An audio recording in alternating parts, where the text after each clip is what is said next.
Good. So our lecture for today is on multimedia elements. Multimedia elements. Let's see how it goes. What we are going to talk about. Multimedia elements and properties of multimedia elements. So at the end of the class, every one of us should be able to explain the role of test 1, 2, 3, A, B, C, D in multimedia applications. Describe how tests are converted into their equivalent digital representation. Because when you enter A, B, C, D, no computer understands it like that. So how does the computer now represent this A, B, C, D? Then describe how tests can be created and presented in most appealing ways using attributes such as font type, how fine it is, font style, how well arranged it is, font size, how big or small it is, font color, the kind of color you give to each part of the test. Then explain the criteria for choosing tests in multimedia applications. That should be the first class. If we still have appetite for the second class, we go ahead. But once we are done with this class, then we are already in line with this week work. This is supposed to be week 5. So this particular class will take us to just week 5, and we may pause and wait for next week or next 2 weeks to take on week 6, 7, and 8. We would have been able to have a class for next week, like I mentioned, but there are so many pending issues on your portal, which I need to address, and I don't need to be very fast. The agreement is that we take 1 hour per week for each class. So if we are taking 2 hours, it means 2 classes. The reason why we took 2 hours so far was because we missed the first 3 classes. So we had to make up. So as at our last class on Monday, we have met up to last week class. So to this class, we account for week 5, and we may not take more than 1 week so that you'll be able to settle down, understand it. Then the reason why I said the class may not hold next week is because towards night time like this, I may not be free. If we want it to hold next week, then on Wednesday, we have to choose a convenient period between afternoon and evening to hold the class. So by Monday or Sunday, we should be able to decide that, because at night, I may not be able to get home on time and start your class because lectures begin next week. So because of that, I have to also consider you. So at the end of the class, everything I've highlighted is what we should be able to understand at the end of this class. Character set. When you hear of character set, a boy, a girl, you spell it. What did you use in spelling it? You use the letters from A to Z to spell it. So if you are using nothing outside A to Z, then the character set will be the set of characters from which you can draw these values from to represent any character in alphabetic form. And that is the letters A to Z. When you represent any number from 1 to 1 trillion, the character set will be the letters, the number 0 to 9. You are not going to take any number outside 0 to 9 to represent any number from 1 to 1 trillion. So the visual appearance of a text comes in variety of forms without altering the information it conveys. A text can be big, it can be small, it can be wide, it can be narrow, but what you are spelling or what you are reading remains the same. So even if it is very big, it covers almost 1 kilometer, you can read it in the sky. Or it's very small, it covers a sheet of paper, A4, you can read it on the ground. It is still the same information you want to see, you still see. So basically, alphabet, digit, punctuation, and other symbols form the simple character set called abstract characters of a text. Abstract characters in a particular language are grouped into alphabet. For example, the alphabet of English contains the uppercase letters A to Z, the lowercase letters A to Z, the digits, and a number of punctuation. So anything you want to pick out to represent any word or sentence in English language must be drawn up from these characters. So that is what you call the character set. Digital representation of text involves defining a mapping called character set between the abstract characters and the values called code points that are stored in a computer system. On every computer system, whatever information you present outside, whether it is an email you are sending, a music you are playing, a picture you are scanning, a video you are watching, or even a document you are typing, everything must be conveyed to the computer in form of zeros and one. And that becomes the code point. So there must be a mapping. Everything you are spelling outside in English language must have an equivalent translation in the computer language, which you call the machine language. And that is how the computer will understand it, while you understand it the way it is represented in English language. So the domain, abstract characters of this mapping is called the character repertoire. So digitization of text. Let's look at what we mean by text. Text is the common and most acceptable communication means among many computer systems, which are heterogeneous in nature, meaning different computer systems. They basically use text as their most acceptable means of communication. Whether you are using your finger, whether you are pressing a remote, whatever you are doing, text must come in one way or the other. So a common character set is therefore desirable and essential.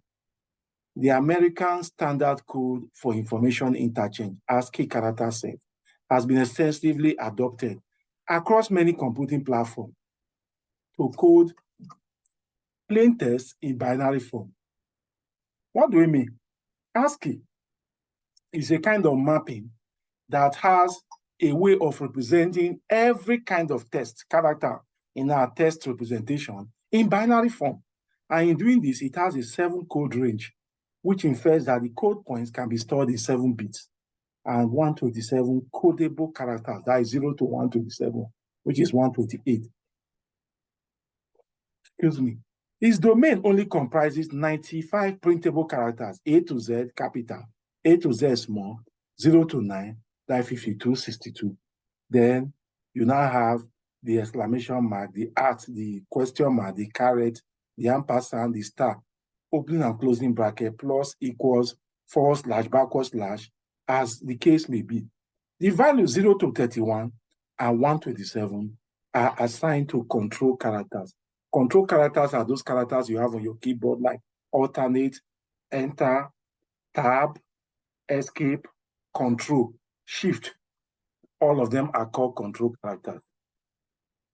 So in 19 ISO 646, that is, I think that should be in 1960 something, I'll get the date out. ISO 646, it adopted ASCII as a standard and later came out with an improved standard, ISO 8859, with 8-bit characters to address the inadequacy of the 7-bit ASCII character set. The 7-bit ASCII character set can only take 128 character, 127, which is gotten as 2 raised to power 8 minus 1. And it gives you 127. But we found out that there are some characters that cannot fit in, like those Arabic characters, Japanese characters, Chinese characters, they can't come in. So, however, ISO 8859 have limited code points available due to its 8-bit nature and having 7-bit ASCII identical characters in all its parts. To address this shortcoming, ISO produced another standard called ISO IEC 1064661, Universal Multi-Octet Coded Character Set, UMOCCS, in 1993. ISO 1064661 uses 4 hierarchical bytes, group G, plain P, row arrow, column C to encode a particular character and can therefore add at most 232 code points. Another standard is the Unicode, which is more popular. Version 1 in 1991, version 3 came out in 2000. Unicode system is more popular and wider than ASCII, in the sense that ASCII caters for characters available in the English language, but Unicode caters for characters available in other languages like Russian, Spanish, Portuguese, French, Arabian, Japanese, Chinese, and so on. They are all encoded in Unicode. So it is wider than ASCII as much as possible. So it enables a far greater range of names than can be achieved using ASCII or even extended ASCII. That is, ABCD can be created and presented in most appealing ways using combination of the following attributes: font type, font style, font size, font color, special effect, font layout, and classification of font fields. So let's look at them one after the other. Font type. Each character may be represented in different sizes, shapes, and shades, and a character visual representation is referred to as its font face or typeface. A font face is a family of graphic characters with a coherent design, similar look, and feel, while a font is a set of graphic characters with a specific design in a specific size and style. Here are some of the most common families: Times, Helvetica, Courier, Garamond, Lucidia, Universe, Arial, and some of examples of the available font face. The font face here almost look like your handwriting style, how you present your handwriting. Some people's handwriting will be normal, some will be slanted, some will go the other corner. All of them are what you call font type, the different handwriting style for your text. So you have Arial, Arial Black, Arial Rounded, Empty Bold, Bookman, Old Style, Copper Plate, Gothic Bold, Elephant, Franklin, Gothic Medium, Corn Imprint, Empty Shadow, Tahoma, Times New Roman. These are not all. You have more than 100 when you look at your font type. By the side of where you have your font size, you have your font type. And when you look at it, the default font type for many of our systems is Times New Roman. Some will be Courier or Arial. That is what you see there.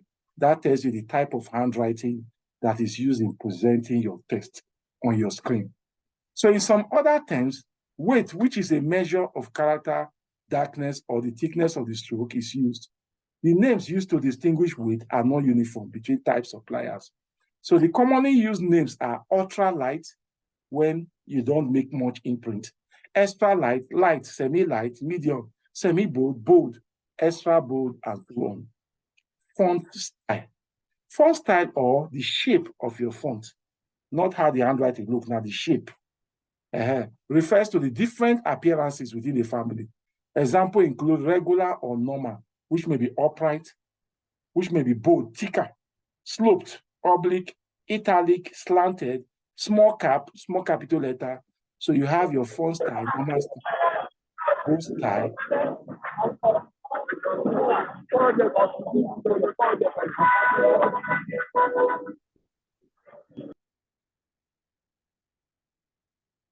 Mercy Bowman, switch off your mic, please. Mercy Bowman, switch off your mic. Is the person not on? Mercy Bowman. Maybe I'll start removing some of you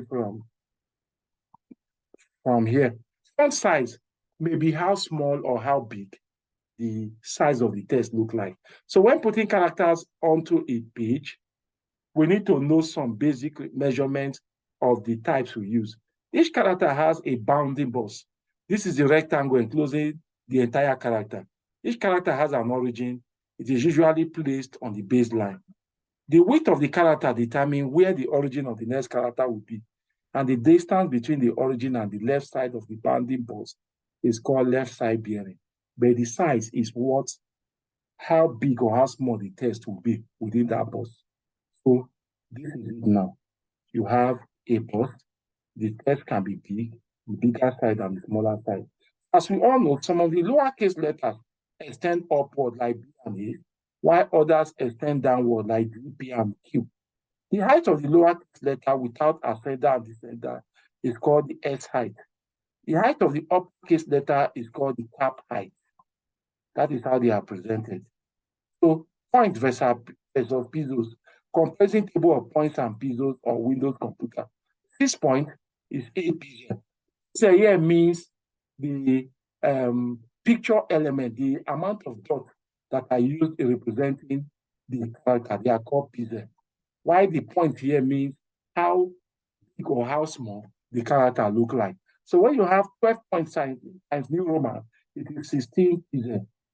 14 point times New Roman, 19 pixel.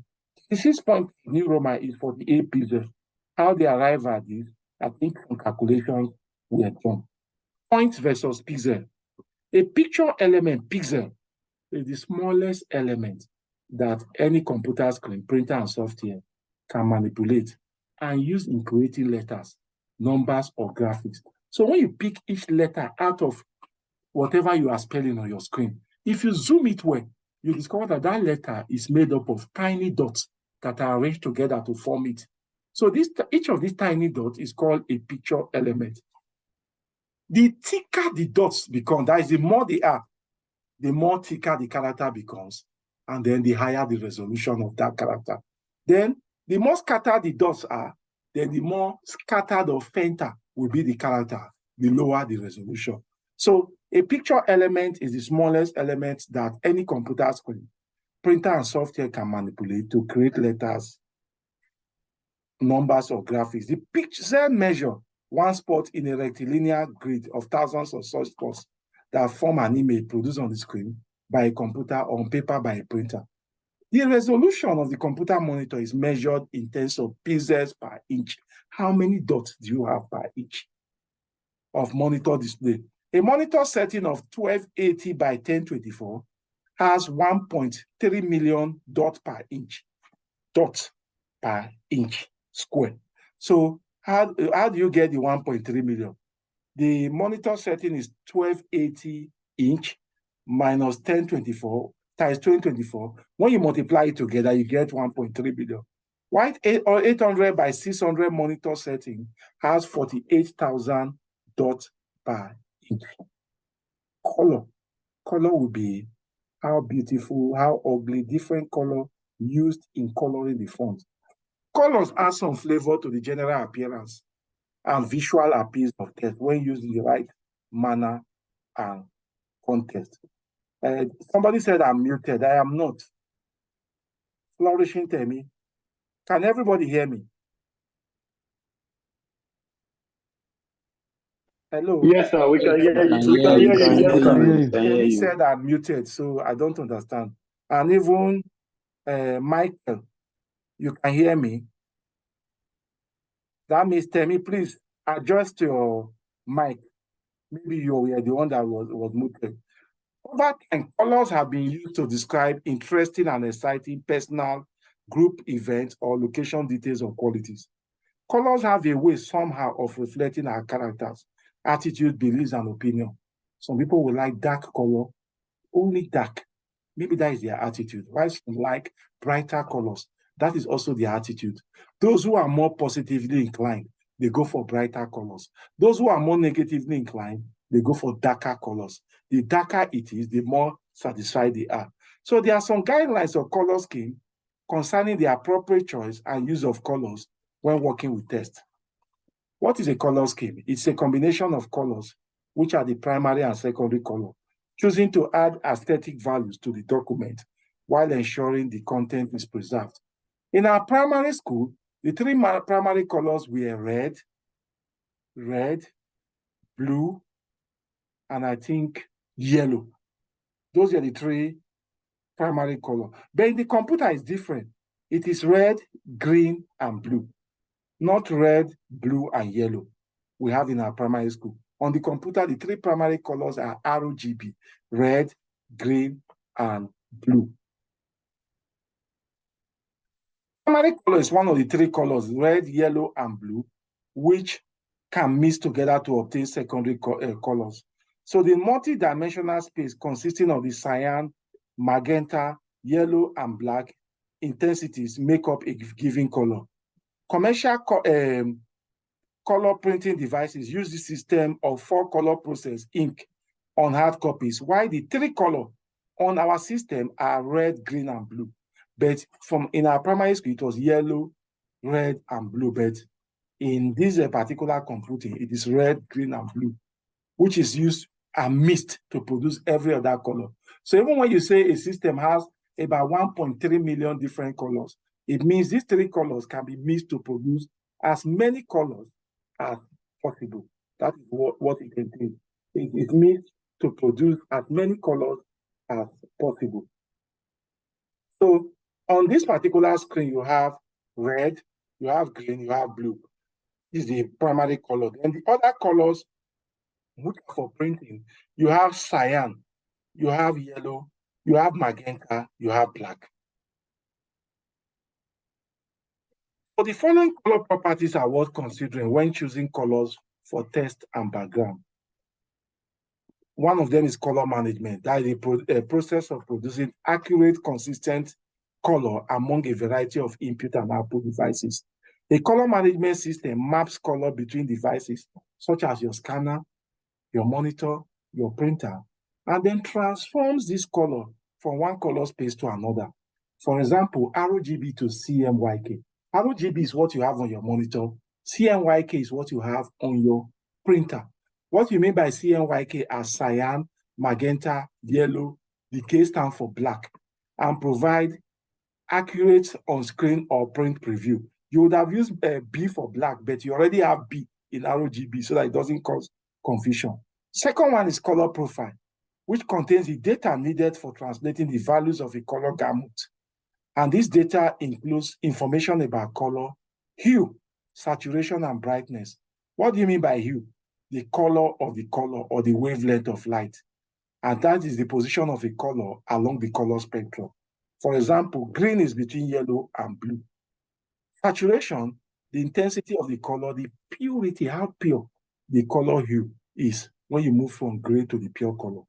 Brightness of value, this is the relative lightness or darkness of the color. Color space is a set of three values that defines how a color can be represented on computer devices, such as monitors, scanners, and printer. For example, in the lab color space, the terms in the LAB color space, the terms luminance or whiteness, L, redness or greenness, A, and yellowness or blueness, B, are used. In the HVC system, another color system, the terms are hue for H, value for V, and chroma for C. Color space refers to the three-dimensional space that is defined by the respective values. For instance, in the RGB color space, what you mean, the terms are arrow for red, G for green, and B for blue. Then the gamut is the particular range of colors that a device is able to produce. A device such as a scanner, monitor, or printer can produce a unique color spectrum, which is determined by the characteristics of the device itself. Colors outside the gamut are changed to colors of the same saturation, but different degrees of brightness at the edge of the gamut. Color depth, the number of colors per pixel the monitor and graphic adapter can support. There's special effects you can also render on text. You can underline the text. You can get a letter N, capital letter N, and put a double line to cause it to give you the Naira symbol. You can even put a subscript or a superscript on a text, maybe C degree or log of base 10. You can put it that way. So the examples below are some special effects that can be applied to text within a multimedia presentation. You can underline, you can strike through with one line, you can do double strike through, you can have a shadow for font, the font will have a shadow, you can have a superscript, that one is the one that goes on top, you can have a subscript, it goes under, you can have an outline, it comes out as if it's transparent. You can have an embossed font, and you can have an engraving. All these are the different effects. Classification of font face. Generally, font faces can be classified as either serif or sans serif. Serif is the little flag or decoration at the end of a stroke. On printed pages, serif fonts are used for body text, while sans serif fonts are used for headline, because the serif help guide the reader's eye along the line of text. So on all multimedia presentation, they are displayed on low resolution screen, where sans serif fonts will be far more legible. So this is the classification of the font face. This is your serif, and this is your sans serif. If you look at your serif, you have pointed edges at the end of the font. So for the serif, you have the script and the body paragraph. Hence, New Roman, Korea, New Century School Book, and Palatino, they all use serif. Why block-oriented headings, Arial, Verdana, Helvetica, Area Black, Comic Sans Serif, they all use the sans serif font fix. How to represent your font. The printers will understand this one better. Font formats. Font formats can be divided into two main categories. You have the bitmap font and the outline font. Bitmap fonts come in specific sizes and resolution because the font could contain the bitmap of the character shapes, and the result will be very poor if they are scaled to different sizes. Outline fonts contain the outline of the characters. They can be scaled to a large range of different sizes and still have reasonable look. For the bitmap font, when you keep on scaling them, enlarging them, you start losing much of the value or character of the font. So they need a rasterizing process to display on screen. So nowadays, outline fonts are more common than bitmap fonts. And there are two kinds of outline fonts, the PostScript and the TrueType. All versions of Windows support TrueType fonts. Windows 3.1 and 95 require Adobe Type Manager to display PostScript fonts. PostScript printers have a number of resident PostScript fonts. Your class exercises. Colors have a way somehow of reflecting our characters, attitudes, beliefs, and opinion. Why? I think we'll come back to that. We'll come back to the exercises. Criteria for choosing text in multimedia. How do you know which type of text you must speak?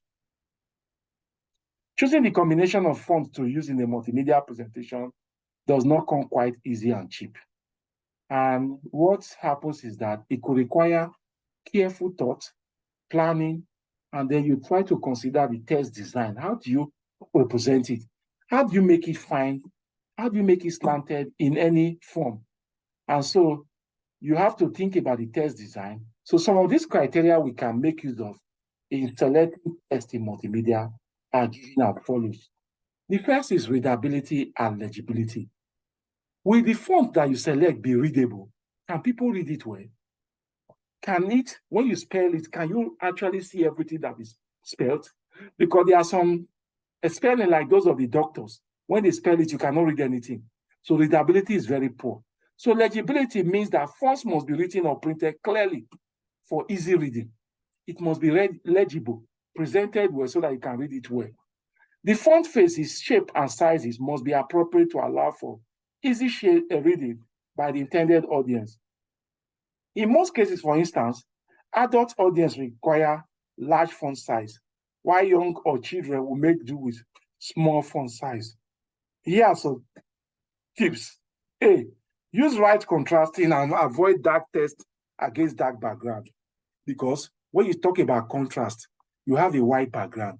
You are now using text, a font type, a font color that is white, nobody will see it. If you have a white background, you use a dark font. If you have a dark background, use a light font so that people can read it. For small type, use the most legible font available. Most legible, the one that you can see well. Decorative fonts are useless. Those ones that are slanted, they write it well, looking very fine. Not everybody can read them. Not everybody can read them. Use as few different faces as possible in the same work, but vary the weight and the size, and using italic or bold font. Vary the size of a font in proportion to the importance of the message. Never underline a text in a web page. People may think it's a hyperlink. In large size headline, do proper kenning so that the spacing feels right. Adjust it well so that people can see the character because they are very big. Use maximum of between 2 and 3 different font faces in a multimedia presentation. Don't use too many. Then visual appeal. How do you rate it when you are looking at it?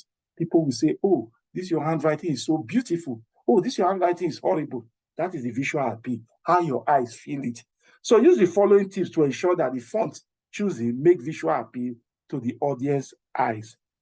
Make sure that both the font and graphic complement each other. Choose fonts that coordinates with the graphic being used. Explore the effects of different colors and of placing the text on various backgrounds. Carefully position the font to achieve good balance with the other multimedia elements. Then, avoid using exotic fonts in order to ensure font consistency on different computing platforms and use maximum of 2 to 3 colors in a multimedia document or website. Then text layout. The layout is very important when developing multimedia presentation. What does it do? It provides detailed overview of how the document will look like after it must have been prepared. Even when you want to print, you can do a preview. You will see the text layout, how they are arranged, whether it is fine, they are typed well, on a straight line, they are not scattered, they are not juggled anyhow, you see it. So font and other multimedia elements should be spread over the multimedia presentation to ensure readability and visual appealing. So the choosing font must be simple, clear, and must make use of white spaces between the characters. In text blocks, adjust the leading font for the most pleasing line spacing. Lines too tightly packed are difficult to read. So you adjust the lines so that you can space them out, and read your text well. Then mood creation. Set the mood using appropriate font attributes and text layout. Use sans serif for heading and serif for body. Sans serif headings create better visual appeal, while serif body looks better. Then cross-platform issues.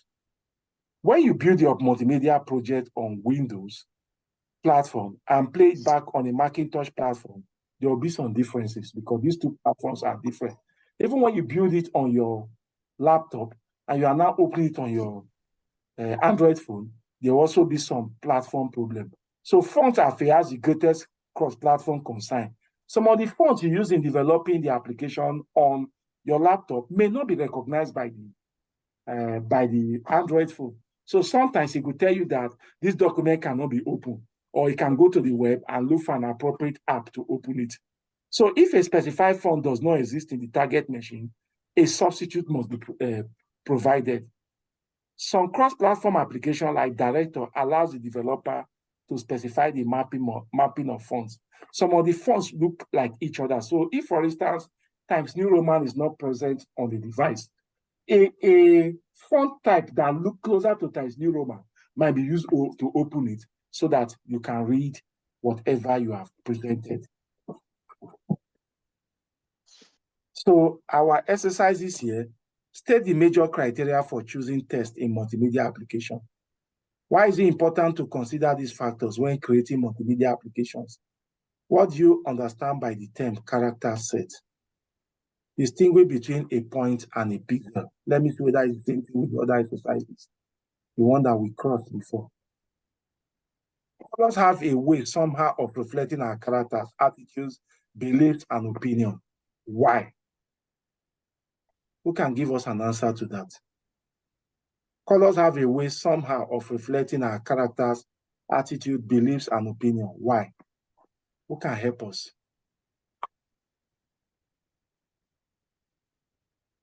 So this class seems to be very fast. I don't know. Maybe tomorrow I'll still talk to your people. They've not been able to restore my unlimited Zoom license. So I'm still using the basic Zoom license that lasts for 40 minutes, after which 40 or 45 minutes, it will cut you off, and I don't like it. So nobody seems to have any idea on this. So let's go to the next question.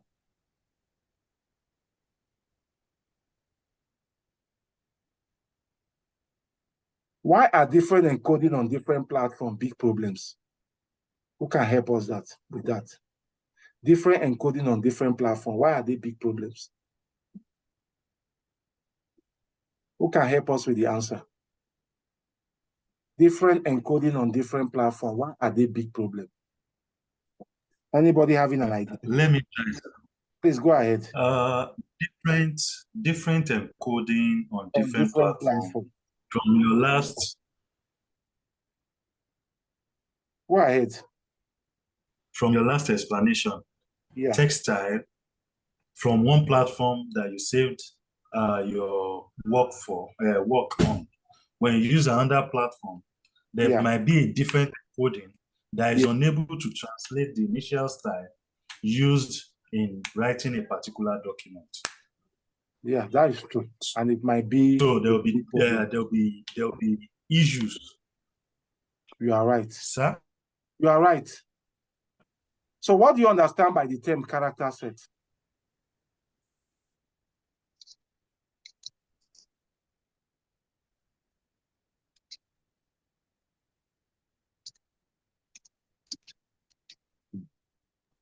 Distinguish between a point and a pixel. A character set is virtual appearance. Virtual. Yes, visual appearance. Of what?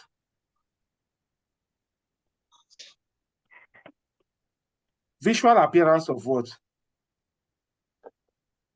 Of text, sir. Okay. Another character that you can draw values from. You can draw values from. It's a set that contains the appropriate characters from which you can draw values from in representing any character in a particular language. We call that a character set. Distinguish between a point and a pixel. Okay. A pixel is picture element. Yeah. Why point? Yes, why point is just a single pixel point. No, point has to do with the size of the text. Size of the text. 2 point, small, 10 point, big. Why pixel has to do with the picture element or series of dots that are used to represent that text. So even though your point may make the text big or small, your pixel may make the quality high or small or low.